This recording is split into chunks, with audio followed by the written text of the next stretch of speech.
Saudi, Ya Salam, Ya Saudi. മധ്യപൂർവേഷ്യയുടെ ആകാശം യുദ്ധഭീതിയിൽ നിന്നും മുക്തി നേടിയിട്ടില്ല. കനൽ പടരുന്ന കാഴ്ചകൾ തുടരുകയാണ്. യുദ്ധം ഒന്നിനും പരിഹാരമല്ല. അതുകൊണ്ടാണ് പ്രകോപനം തുടരുമ്പോഴും GCC രാഷ്ട്രങ്ങൾ സംയമനം പാലിക്കുന്നത്. സമാധാനം പുലരട്ടെ എന്ന പ്രാർത്ഥനയോടെ യാ സലാം യാ സൗദി ആരംഭിക്കുന്നു. ഏവർക്കും ഹൃദ്യമായ സ്വാഗതം. Ya Salam, Ya Saudi, Ya Salam, Ya Saudi. പതിറ്റാണ്ടുകളായി നിഴൽ യുദ്ധം നടത്തിയിരുന്ന ഇറാനും ഇസ്രായേലും നേരിട്ട് ഏറ്റുമുട്ടുകയാണ്. അതിൻ്റെ പ്രത്യാഘാതങ്ങൾ ഏറ്റവും കൂടുതൽ പ്രതിഫലിക്കുന്നത് ഗൾഫ് മണ്ണിലാണ്. ലോക ഊർജ്ജ കേന്ദ്രമായ സൗദി അറേബ്യ ഉൾപ്പെടെയുള്ള GCC രാജ്യങ്ങൾ അങ്ങേയറ്റം ജാഗ്രതയോടെയാണ് നിലയുറപ്പിച്ചിട്ടുള്ളത്.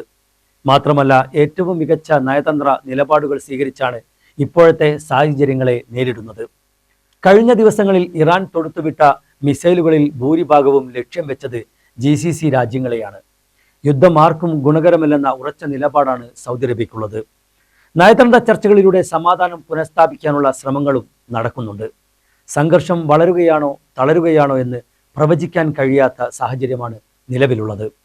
കഴിഞ്ഞ 24 മണിക്കൂറിനിടെ ആക്രമണത്തിന് കുറവ് വന്നിട്ടില്ല എന്നതാണ് യാഥാർത്ഥ്യം. മറ്റൊന്ന്, ഹോർമുസ് കടലിടുക്ക് വഴി കപ്പൽ ഗതാഗതം സുഗമമായി നടന്നിട്ടുമില്ല. അതുകൊണ്ട് തന്നെ സംഘർഷങ്ങൾക്ക് അയവ് വന്നിട്ടില്ല എന്നാണ്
പങ്കാളിയല്ല. ഇത് സൗദി ഭരണകൂടം ആവർത്തിച്ച് വ്യക്തമാക്കിയിട്ടുണ്ട്.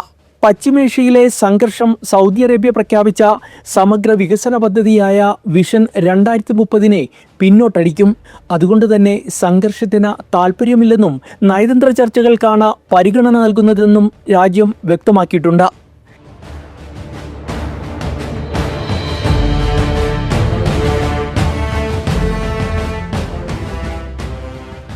സംഘർഷം പ്രവാസി സമൂഹത്തിലും വലിയ ആഘാതമാണ് സൃഷ്ടിച്ചിരിക്കുന്നത്. GCCയിലെ സംഘർഷങ്ങളുടെ ഫലമായി 6 ഇന്ത്യൻ പ്രവാസികൾക്ക് ജീവൻ നഷ്ടമായി. ഇതിൽ ഒരാൾ സൗദി അറേബ്യയിലെ റിയാദിലാണ്. മിസൈൽ അവശിഷ്ടങ്ങൾ പതിച്ച അൽഖർജിൽ ഇന്ത്യക്കാരന് പരിക്കേൽക്കുകയും ചെയ്തു. ആഗോള സമ്പദ് വ്യവസ്ഥയ്ക്ക് ഭീഷണിയാണ് പശ്ചിമേഷ്യയിലെ സംഘർഷം. സമ്പദ് വ്യവസ്ഥയിൽ സൃഷ്ടിക്കുന്ന ഗുരുതര പ്രത്യാഘാതങ്ങളുടെ യഥാർത്ഥ ആപത്ത് അന്താരാഷ്ട്ര സമൂഹം തിരിച്ചറിയണം.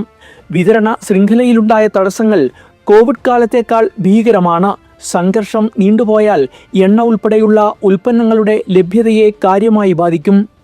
ഇസ്രയേലിൻ്റെ സൈനിക കരുത്തും ഇറാൻ്റെ പ്രത്യാക്രമണ ശേഷിയും നേർക്കുനേർ നിൽക്കുമ്പോൾ ഒരു വലിയ ദുരന്തം ഒഴിവാക്കാൻ രാജ്യാന്തര സമൂഹത്തിൻ്റെ അടിയന്തര ഇടപെടലാണ് ആവശ്യം. ഓപ്പറേഷൻ എപ്പിക് ഫ്യൂറി എന്ന അമേരിക്ക പേരിട്ട പോരാട്ടം സമാധാനപരമായ ഉടമ്പടിയിൽ അവസാനിക്കും.